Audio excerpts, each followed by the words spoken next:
ನಮಸ್ಕಾರ, ಶುಭೋದಯ. ಪ್ರೀತಿಯ ವೀಕ್ಷಕರೆಲ್ಲರಿಗೂ ಸಂಕಲ್ಪ ಸಿದ್ಧಿ ವಿಶೇಷ ಕಾರ್ಯಕ್ರಮಕ್ಕೆ ಆತ್ಮೀಯ ಸ್ವಾಗತ ಹೇಳ್ತಾ ಇರೋದು ನಾನು ಅನುಷಾ. ನೀವು ಕೂಡ ಇನ್ನೂ ಬರ್ಮಾಡ್ಕೊಂಡಿಲ್ಲ ನಮ್ಮ ಅಕ್ಷಯ ವೃಕ್ಷವನ್ನು ಅಂತಂದರೆ ಈಗಲೇ ನಿಮ್ಮ ಮನೆಗೆ ಪ್ರೀತಿಯಿಂದ ಬರ್ಮಾಡ್ಕೊಳ್ಳಿ. ನಿಮಗಾಗ್ತಾ ಇರುವಂಥ ತೊಂದರೆಗಳು, ಸಮಸ್ಯೆಗಳು, ಕಷ್ಟಗಳಿಂದ ಆದಷ್ಟು ಬೇಗ ನೀವು ದೂರ ಬರ್ತೀರಾ. ಇನ್ನು ಇವತ್ತಿನ ಕಾರ್ಯಕ್ರಮದಲ್ಲಿ ನಮ್ಮ ಜೊತೆ ಇದ್ದಾರೆ ಸ್ಪಿರಿಚುವಲ್ ಗುರು, ಆಧ್ಯಾತ್ಮಿಕ ಚಿಂತಕರು ಡಾಕ್ಟರ್ ವಿಷ್ಣು ದತ್ತ ಗುರುಜಿಯವರು. ಗುರುಗಳನ್ನ ಕಾರ್ಯಕ್ರಮಕ್ಕೆ ಬರ್ಮಾಡ್ಕೊಳ್ಳೋಣ. ನಮಸ್ತೆ ಗುರುಗಳೇ, ಭಕ್ತಿಯ ಸ್ವಾಗತ ಕಾರ್ಯಕ್ರಮ. ಗುರುಗಳೇ, ಇವತ್ತಿನ ಪ್ರಶ್ನೆ ಸ್ವಲ್ಪ ಟೀನೇಜರ್ಸ್ಗೆ ಮುಟ್ಟುತ್ತೆ ಅಂತಲೇ ಹೇಳ್ಬೋದು, ಅಥವಾ ಅವರಿಗೆ ಇಷ್ಟ ಆಗುತ್ತೆ, ಅವರು ಮತ್ತೆ ಮತ್ತೆ ವಿಡಿಯೋನಂತೂ ನೋಡ್ತಾರೆ ಅಂಥ ಪ್ರಶ್ನೆನ ಇವತ್ತು ಹೊತ್ತು ತಂದಿದ್ದೀನಿ. ಯಾಕಂದರೆ ಲವ್ ಫೇಲ್ಯೂರ್ ಬಗ್ಗೆ. ಈ ಲವ್ ಮಾಡ್ತಾರೆ ಒಂದು 3 ತಿಂಗಳು ಅಥವಾ 6 ತಿಂಗಳು, ಅಥವಾ ಸಾಕಷ್ಟು ಬಾಂಡಿಂಗ್ ಚೆನ್ನಾಗಿರುತ್ತೆ, 2 ವರ್ಷ ಆದಮೇಲೆ ಬ್ರೇಕಪ್ ಆಗುವಂಥದ್ದು ಇರುತ್ತೆ. ಎಲ್ಲೊಂದು ಕಡೆ ಇವರೇ ನಾವು ಫಿಕ್ಸು, ಇವ್ರನ್ನೇ ಮದುವೆ ಆಗೋದು ಅಂತ ಅಂದ್ಕೊಂಡಿರ್ತಾರೆ, ಆದರೆ ಆ ಸಕ್ಸಸ್ ಅಂತೂ ಅವ್ರಿಗೆ ಆಗಲ್ಲ. ಇದೇ ಥರ ಜೀವನದಲ್ಲಿ ಒಂದೇ ಬಾರಿ ಅಲ್ಲ, 2-3 ಬಾರಿ ಕೂಡ ಅವರಿಗೆ ಸಮಸ್ಯೆ ಆಗಿರುತ್ತೆ, ಲವ್ ಬ್ರೇಕಪ್ ಆಗಿರುತ್ತೆ.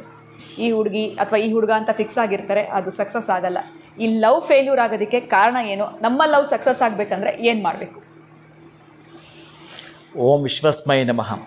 ಪ್ರೀತಿಯ ಬಂಧುಗಳೇ, ನನಗೆ ಈ ಪ್ರಶ್ನೆಗಳು ಕೇಳಿದಾಗ ತುಂಬ ಪೇಯ್ನ್ ಆಗ್ತೀನಿ.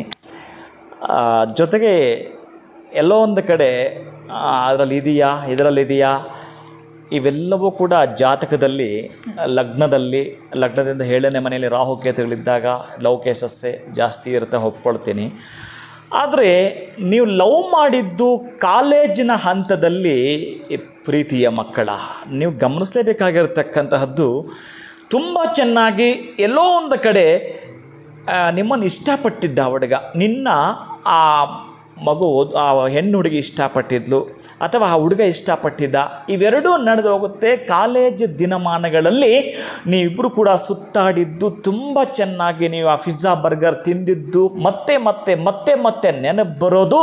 ಜೊತೆಗೆ ನೀವು ಪಾರ್ಕ್ ಸಿನಿಮಾ ಕೂಡ ಸುತ್ತಾಡಿದ್ದು, ಲವಲವಿಕೆಯಿಂದ ಓಡಾಡಿಕೊಂಡು ಖುಷಿಯಿಂದ ವ್ಯಕ್ತಪಡಿಸ್ಕೊಂಡು ದಿನಗಳು, ಅವು ನಿನಗಾಗಿ ಖರ್ಚು ಮಾಡಿದ್ದು, ನೀನು ಅವನಿಗಾಗಿ ಸಮಯ ಖರ್ಚು ಮಾಡಿದ್ದು, ಇವೆಲ್ಲದರ ಮಧ್ಯೆ ಆವಾಗ ತುಂಟಾಟಕ್ಕೆ ಸಿಲುಕಿದ್ದು, ಈ ಮುಸು ನಗಗಳು, ಗುಸುಗುಸು ಪದಗಳು, ನೀವಿಬ್ಬರು ಕೂಡ ಒಲ್ಲದ ಮನಸ್ಸಿಂದ ಕೂಡ ಮತ್ತೊಂದು ಸಲ ಮೆಚ್ಚಿಕೊಂಡು, ಇನ್ನೊಂದು ಸಲ ಹಲ್ಲು ಕಚ್ಚಿಕೊಂಡು, ಒಂದು ರೀತಿಯಾಗಿ ಸಣ್ಣದಾಗಿರ್ತಕ್ಕಂತಹ ಕೋಲ್ಡ್ ವಾರ್ ಮಾಡಿಕೊಂಡು ತುಂಬ ಖುಷಿ ದಿನಗಳನ್ನ ಹಂಚ್ಕೊಂಡಿದ್ದರೆ, ಎಲ್ಲೋ ಒಂದು ಕಡೆ ನಿಮ್ಮ ಆ ಕಾಲೇಜು ದಿನಗಳು ನಿಮಗೆ ರಸಗಳಿಗೆಗಳಾಗಿದ್ದವು. ಈಗ ನಿಮಗೆ ವಿಷ ಗಳಿಗೆಗಾಗಿ ಅದು ಮಾರ್ಪಡ್ತಾ ಇದೆ. ನಿಮಗೆ ರಸಗುಲ್ಲ ತಿಂದಷ್ಟು ಖುಷಿ ನಿಮಗೆ ಆವತ್ತು ಆ ದಿನಗಳು ಬಹುಶಃ ಕೊಟ್ಟಿರಬಹುದು. ಅದು ಲವ್ ಪ್ರೇಮ ಪ್ರೀತಿ ಅಂತ ನೀವು ಅವನನ್ನು ಇಷ್ಟಪಟ್ರಿ, ನಿನಗೆ ಅವನು ಇಷ್ಟಪಟ್ಟಿದ್ದು, ನೀನು ಅವನಿಗೆ ಇಷ್ಟ ಆಗಿದೆ, ಇವೆಲ್ಲವೂ ಕೂಡ ಸಮಂಜಸವಾಗಿದೆ, ಸರ್ವತಾ ಚೆನ್ನಾಗಿದೆ. ಅದೇ ಹೇಳುತ್ತಾರೆ ಕಿಂಚಿತ್ ಭೋಗಂ ಭ್ರಷ್ಟಾಕಾರಂ ಅಂತೇಳಿ. ಮತ್ತು ಹೇಳ್ತಾ ಇದ್ದೀನಿ, ಕಿಂಚಿತ್ ಭೋಗಂ ಭ್ರಷ್ಟಾಕಾರಂ ಅಂತೇಳಿ.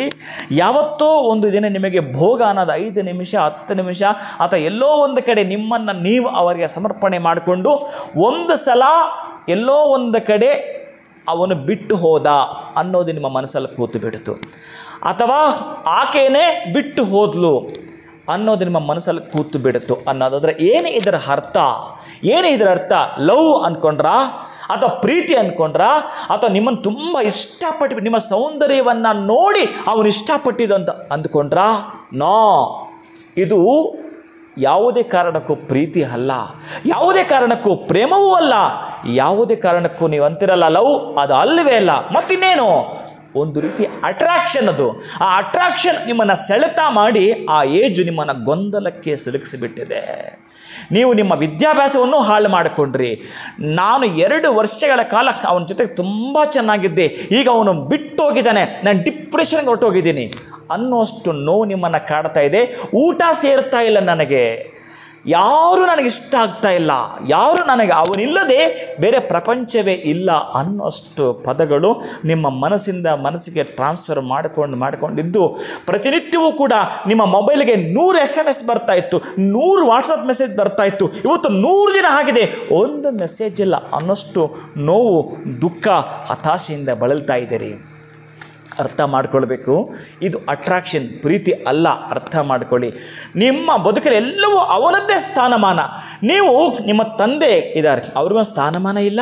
ನಿಮ್ಮ ಅಣ್ಣ ಇದ್ದಾನೆ, ಅವನಿಗೂ ಸ್ಥಾನಮಾನ ಇಲ್ಲ. ಅಕ್ಕ ಇದ್ದಾಳೆ, ಅವಳಿಗೂ ಸ್ಥಾನಮಾನ ಇಲ್ಲ.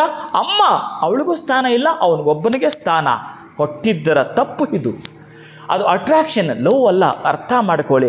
ಅವನು ಯಾರ ಜೊತೆಗೋ ಏನೋ ಆ ಪಾನ್ ಪರಾಗ್ ತಿಂದ್ಕೊಂಡು ಪಾಚಿ ಅಲೆಗಳೊಂದು ಜೊತೆ ಇಷ್ಟು ದಿವಸ ನೀನು ಕಾಲಹರಣ ಮಾಡಿಬಿಟ್ಟಿಯಲ್ಲ, ಅದೇ ಪಾನ್ ಕಾರ್ಡ್ ಮಾಡಿಸಿ ಒಂದು ಅಕೌಂಟ್ ಓಪನ್ ಮಾಡಿಕೊಟ್ಟು ಅಪ್ಪ ಅಣ್ಣ ದುಡ್ಡು ಹಾಕಿದ್ರಲ್ಲ, ಅವ್ನು ಮರ್ತು ಬಿಟ್ಟಿಯಾ? ಏನು ಅಂದ್ಕೊಂಡಿದ್ಯಾ ನೀನು? ಏನು ಅಂದ್ಕೊಂಡಿದ್ಯಾ? ಅಷ್ಟೇ ಅಟ್ರಾಕ್ಷನ್. ಆ ಏಜು ಆ ತಪ್ಪು ಮಾಡಿಬಿಡ್ತು. ಮತ್ತು ಹೇಳ್ತಿದ್ದೇನೆ, ಕೇಳಿಸ್ಕೋ.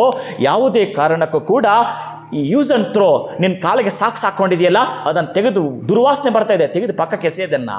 ನಿನ್ನ ಮುಂದಿನ ಗೋಲ್ ನೀನು ರೀಚ್ ಮಾಡು. ನೀನು ರಿವೆಂಜ್ ತೊಗೋಬೇಕು ಅಂತಂದರೆ ಎದ್ದು ನಿಂತ್ಕೊಂಡು ರಿವೆಂಜ್ ತಗೋ. ನಿನ್ನ ಬದುಕಲ್ಲಿ ಗೋಲನ್ನು ಮುಟ್ಟು, ಅಲ್ಲಿ ರಿವೆಂಜ್ ತೊಗೊಳ್ಳೋದು. ಅವನ ಜೊತೆ ಆರೆಂಜ್ ತಿಂದ ದಿನಗಳನ್ನ ಬಿಟ್ಟು ರಿವೆಂಜ್ ತೊಗೊಳ್ಳೋಕ್ಕೆ ಹೊರಡ್ರೆ ಏನು, ಅದು ನೀನು ಮಾಡಬೇಕಾಗಿರ್ತಕ್ಕಂಥದ್ದು. ಯಾವನೋ ಏತ್ಲಾಂಡಿ ತಂದವನನ್ನು, ನರಸತ್ತ ನಾಮರ್ದವನನ್ನು ನೀನು ಲವ್ ಮಾಡಿದಂತ ಇದೆಯಲ್ಲ, ಆ ಪದವೇ ತಪ್ಪು. ಅದು ಓನ್ಲಿ ಅಟ್ರಾಕ್ಷನ್ ಅಷ್ಟೇ. ನಿನ್ನ ಮೇಲೆ ಅವನು ಇನ್ನೇಗೆ ಒಂದು ಅಟ್ರಾಕ್ಷನ್ ಬಿಟ್ಟರೆ ಇನ್ನೆಂಥದ್ದು ಇಲ್ಲ. ಅಪ್ಪ ಅಮ್ಮನಿಗೆ ಯಾಕೆ ಅಗೌರವ ತೋರ್ತೀರಿ? ಯಾಕೆ ನಿಮ್ಮ ಕುಟುಂಬಕ್ಕೆ ಧಕ್ಕೆ ತರ್ತೀರಿ? ಮೊದಲು ಇದನ್ನು ನಿಮಗೆ ಸಾಧ್ಯ ಆದರೆ, ನಿಮಗೆ ಪ್ರೀತಿ ಅನ್ನೋದೇ ಇದ್ದರೆ, ನೀವು ಯಾವುದೇ ಧರ್ಮದವರಾಗಿ, ಯಾವುದೇ ಮತದವರಾಗಿರಿ, ತೊಂದರೆ ಇಲ್ಲ. ಅಪ್ಪ ಅಮ್ಮನ್ನು ಓಲೈಸಿ, ಆ ಔನ್ನತ್ಯದ ಒಳಗಡೆ ಔದಾರ್ಯವನ್ನು ತೋರಿಸಿ, ನಿಮ್ಮತನವನ್ನು ಮೆರೆದು ಬರೆದು ಅರೆದು ಅವರಿಗೆ ತೋರಿಸಿ. ಅಂದರೆ ಹರಿದು ಅಂತಂದರೆ ಏನು, ಹರಿದು ಬಿಡ್ತಕ್ಕಂಥದ್ದಲ್ಲ. ನೀವು ಏನು ಅಂತ ಎಷ್ಟು ಇದರಲ್ಲಿ ಸ್ಯಾಕ್ರಿಫೈಸ್ ಮಾಡ್ತಾ ಇದ್ದೀರೋ ಅದನ್ನು ಅವರಿಗೆ ತಿಳಿಸ್ಕೊಟ್ಟು ಅವರಿಗೊಂದು ಸ್ಥಾನಮಾನವನ್ನು ಕೊಟ್ಟು ಮಾಡ್ತಕ್ಕಂತಹದ್ದು. ಗುರುಗಳೇ, ನನ್ನ ಮಗಳು ಹೀಗೆ ಮಾಡ್ತಿದ್ದಾಳೆ, ನನ್ನ ಮಗ ಹೀಗೆ ಮಾಡ್ತಿದ್ದಾನೆ, ನಾನು ಏನು ಹೇಳಿದ್ರು ಕೇಳ್ತಾ ಇಲ್ಲ ಅನ್ನೋ ತಂದೆ ತಾಯಿಗಳು ಕೂಡ ದಯವಿಟ್ಟು ನೀವೆಷ್ಟೋ ಸಲ ಹೇಳಿ ಫೇಲ್ ಆಗಿರ್ತೀರಿ, ನಿಮಗೆ ಯಾವ ಕೌನ್ಸಿಲಿಂಗ್ ನಡೆಯಲ್ಲ ಅನ್ನೋರಾದರೆ ನೆನಪಿಟ್ಕೊಳ್ಬೇಕು. ಒಂದು ಪಚ್ಚೆಯ ಸ್ಟೋನನ್ನು ನಿಮ್ಮ ಮನ ಬಾಗಿಲು ಕಟ್ಟುವಂಥದ್ದು. ನಿಮಗೆ ಪೇಯ್ನ್ ಆಗ್ತಾಯಿದೆ, ಯಾರ ಜೊತೆಗೆ ಹೇಳ್ಕೊಳ್ಳೋಕೆ ಆಗ್ತಾಯಿಲ್ಲ ಅನ್ನೋ ಆದರೆ ಕಾಳು ಮೆಣಸು ಒಣಮೆಣಸಿನಕಾಯಿಯನ್ನು ಎಲ್ಲಿಯಾದರೂ ದೇವಸ್ಥಾನಕ್ಕೋ ಅನ್ನದಾನ ಆಗೋದ ಕ್ಷೇತ್ರಕ್ಕೋ ಅವತ್ತೇ ದಾನ ಮಾಡಿ. ಯಾವಾಗ ಪಚ್ಚೆ ಸ್ಟೋನನ್ನು ಮೇಲೆ ಕಟ್ಟುತ್ತೀರೋ, ಈ ಕಾಳುಮೆಣಸು ಆ ಒಣಮೆಣಸಿನಕಾಯಿನ ಯಾವುದೋ ದೇವಸ್ಥಾನಕ್ಕೋ ಯಾರಿಗಾದರೂ ಗಿಫ್ಟಾಗಿ ಕೊಟ್ಬಿಡ್ತೀರೋ ಗೊತ್ತಿಲ್ಲ, ಅವತ್ತು ಅವರೇ ಅಂತಹ ಕೆಲಸಗಳನ್ನು ಮಾಡದೆ ಬಿಟ್ಟು ನಿಮ್ಮ ಮಾತು ಕೇಳ್ತಾರೆ. ನೀವೆಲ್ಲೋ ಒಂದು ಕಡೆ ಅವರನ್ನು ಆ ರೀತಿ ಆಗಲಿಕ್ಕೆ ಕಾರಣೀಭೂತರು ನೀವು ಕೂಡ ಆಗಿರ್ತೀರಿ, ಚೆಕ್ ಮಾಡ್ಕೊಳ್ಳಿ. ಅಂತಹ ಅವಕಾಶಗಳನ್ನು ಒದಗಿಸೋಕೆ ನೀವು ಮಾಡಿರ್ತೀರಿ ಕೂಡ. ಅಂತಹ ಏತ್ಲಾಂಡಿತನಕ್ಕೆ ಪರ್ಸೆಂಟೇಜ್ ನೀವು ಕಾರಣರಾಗಿರ್ತೀರಿ. ಅದಕ್ಕಾಗಿ ಇನ್ನು ನಾನು ಹೆಚ್ಚಿಗೆ ಹೊರಟು ಬಿಡ್ತೀನಿ, ಅದಕ್ಕೆ ನಾನು ಎಲ್ಲ ಸ್ಟಾಪ್ ಮಾಡ್ತೀನಿ ಕೂಡ. ಖಂಡಿತ ಗುರುಗಳೇ, ಎಲ್ಲೋ ಒಂದು ಕಡೆ ನೀವು ಲವ್ ಮ್ಯಾರೇಜ್ ವಿರೋಧವಾಗಿ ಇಲ್ಲ, ಆದರೆ ಪ್ರೀತಿನೇ ಬೇರೆ, ಆಕರ್ಷಣೆ ಬೇರೆ ಅನ್ನೋದನ್ನ ವ್ಯತ್ಯಾಸವನ್ನು ಇವತ್ತಿನ ಕಾರ್ಯಕ್ರಮದಲ್ಲಿ ವೀಕ್ಷಕರು ತಿಳಿಸ್ಕೊಟ್ಟಿದ್ದೀರಾ. ಇದರಲ್ಲಿ ತಂದೆ ತಾಯಿಗಳು ಮಾಡಬೇಕಾಗಿರುವಂಥ ಕೆಲಸ ಏನು ಅನ್ನೋದ್ರ ಬಗ್ಗೆ ಕೂಡ ತಿಳಿಸಿದ್ದೀರಾ. ಬಹಳ ಧನ್ಯವಾದಗಳು ಗುರುಗಳೇ, ತಮಗೆ ನಮಸ್ಕಾರ. ಹರೇ ಶ್ರೀನಿವಾಸ.